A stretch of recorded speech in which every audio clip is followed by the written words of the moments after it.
Akkam jirtu barattoota. Egaa hordoftoonni chaanaalii kiyyaa hundi keessanuu nagaa jirtu.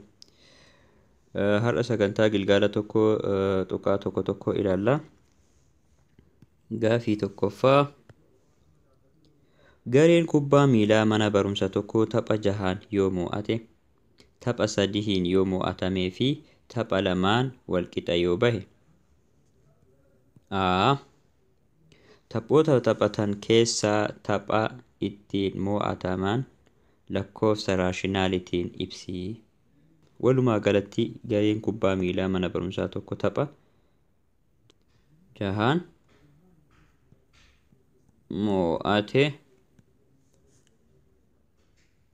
3 ammoo ni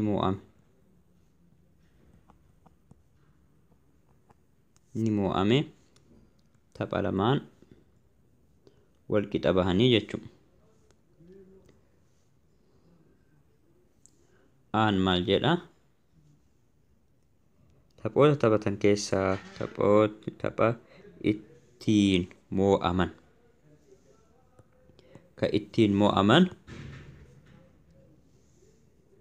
lakkoofsa raashinaaliin ibsii jedha. Taphni walumaa galatti taphatame 6 eda'uu 3 eda'uu 2 qixa ta'a 11. Kanaafuu kan mo'aman 3 irra 11 ta'a. Baa. Taphoota ittiin walqixa bahan lakkoofsa raashinaal ibsi. Ka walqixa bahan isa kana waan ta'eef 2 irra 11 ta'a. Caa. Taphoota ittiin mo'an kan mo'an 6 irra 11ti. Gaafii lammaffaa. Qormaanni xumura seemisteera irratti bahe gaafii 40 keessaa 2 sadaffaan filannoo 1 afuraffaan dhugaa soba, 2 shanaffaan filannoo 1 afuraffaan dhugaa soba.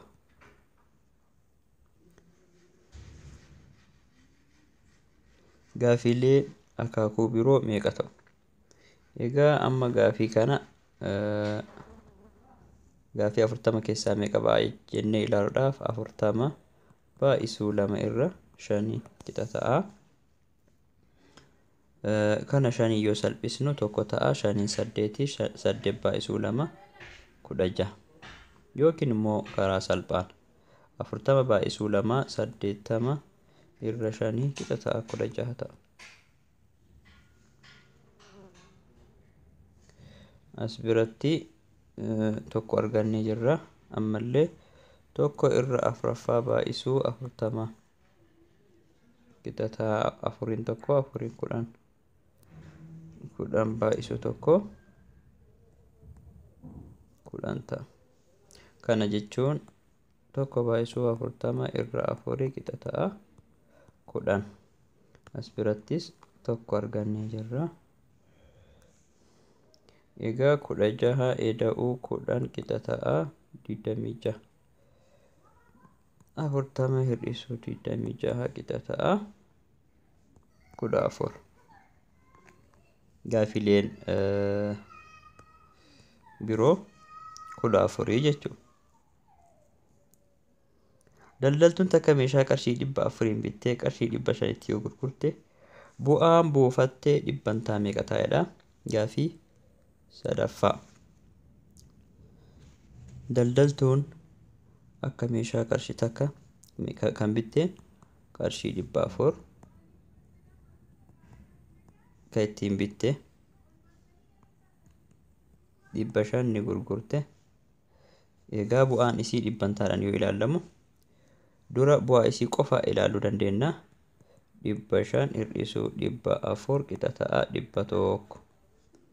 Kanaafuu 100 irra 400 baay'isuu parsantii godhuu ni dandeenya. Egaa zeeroon lama zeeroo lamaan baddii tokko irra afurii baay'isuu dhibbaa. Tokko irra afurii jechuun 0.25 jechuudha. Kanaafuu kana baay'isuu dhibba tokko parsantii 25 ta'a. Gaafii afuraffaa gammachuun hoolaa bitee qarshii 4,650tti gurgure. Obbo Gammachuun hoolaa kana kan gurguran parsantii 7 kasaaree yoo ta'e qarshii meeqaan bitee jedha. Gatii bittaa 4,650 kan itti gurgure. Dhibbanta yookiin parsantii kasaaraa. Kanaafuu qarshii meeqaan bitee ka jedhu gaafiidha. Gatii obbo Gammachuun kasaaree waan gurgureef xaa hir'isuu parsantii 7 jechuun 7 irra dhibbaa jechuudha.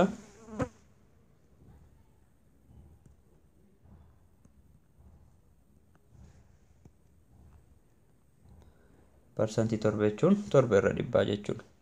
7 irra dhibbaa baay'isuu xaa qixa ta'a 4,650. Lakkoofsa kana walirraa hir'isuudhaaf hawaaxaa isaanii dhibba baafan. Dhibba xaa hir'isuu 7 xaa qixa ta'a 4,650. Dhibba tokko xaa hir'isuu 7 xaa meeqa ta'a? 93 xaa irra dhibbaa qixa ta'a 4,650. Isa kana xaa kenna addaan bifachuudhaaf fuggisoo lakkoofsa xaa ofirratti maxxanfate kanaatiin baay'isna guutuu isaa. Yeroo baay'isnuu xaan kophaa isii hafti. Akkamitti ka jedhuuf dhibbii dhibbaan salphatti 93 salphatti jechuudha. Xaan kophaa isii haftee jirti. 4,650 kana baay'isuu dhibbaa 4,650 02 itti daballaa irra 93. Lakkoofsa kana gabaabumatti kaalkuleetara keenya fayyadamnee 5,000 ta'a. Kanaafuu obbo Gammachuun 5,000 biteet 4,650tti gurguree jechuudha. Deebiin keenya isa kana ta'a. Egaa gaafileen wal fakkaatu. Har'aaf kan gilgaala kana asumarratti xumurra. Hanga sagantaa itti aanu walitti deebinutti nagaan nu tura.